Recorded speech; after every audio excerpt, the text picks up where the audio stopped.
Bollywood young hero Ranveer Singh talented director Aditya Dhar కాంబినేషన్లో గత ఏడాది చివరిలో వచ్చిన దురంధర్ మూవీ బిగ్గెస్ట్ బ్లాక్ బస్టర్గా నిలిచింది.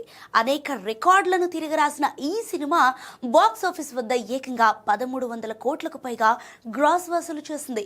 ఇప్పుడు మార్చి 19న రాబోతున్న దురంధర్ 2 ఈ రికార్డును చెరిపేయటం గ్యారంటీ అనే అంచనాలున్నాయి.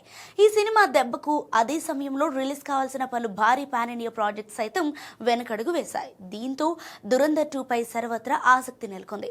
ఇక ఇదిలా ఉంటే మరోసారి ఈ క్రేజీ కాంబో రిపీట్ కాబోతున్నట్టుగా తెలుస్తోంది. నిజానికి దర్శకుడు ఆదిత్య ధర్ దురంధర్ కంటే ముందే ఒక భారీ హిస్టారికల్ మూవీ ప్లాన్ చేశాడు. ది ఇమ్మోర్టల్ ఆఫ్ అశ్వత్థామ అనే టైటిల్ కూడా ఫిక్స్ చేశాడు. కానీ ఎందుకనో ఈ ప్రాజెక్ట్ వర్కౌట్ కాలేదు. హీరోగా విక్కీ కౌశల్ పేరు వినిపించింది. అలాగే ఐకాన్ స్టార్ అల్లు అర్జున్ కూడా ఈ సినిమాలో నటించే ఛాన్స్ ఉందని అన్నారు. కానీ ఎవరూ ఫైనల్ కాలేదు. సో లేటెస్ట్గా ఈ సినిమాను రణ్వీర్ సింగ్తో ప్లాన్ చేస్తున్నాడట ఆదిత్య. ఒకవేళ ఇదే నిజమైతే మాత్రం బాలీవుడ్ నుంచి మరో భారీ ప్రాజెక్ట్ రాబోతోందనే చెప్పాలి. ఎందుకంటే అశ్వత్థామ అనేది Aditya Dhar dream project. So అందులోనూ భారీ బడ్జెట్ మూవీ. దురంధర్ లాంటి సినిమాతోనే బాక్స్ ఆఫీస్ను షేక్ చేసిన ఆదిత్య తన డ్రీమ్ ప్రాజెక్ట్ను ఇంకే రేంజ్లో ప్లాన్ చేస్తున్నాడో ఊహించుకోవచ్చు.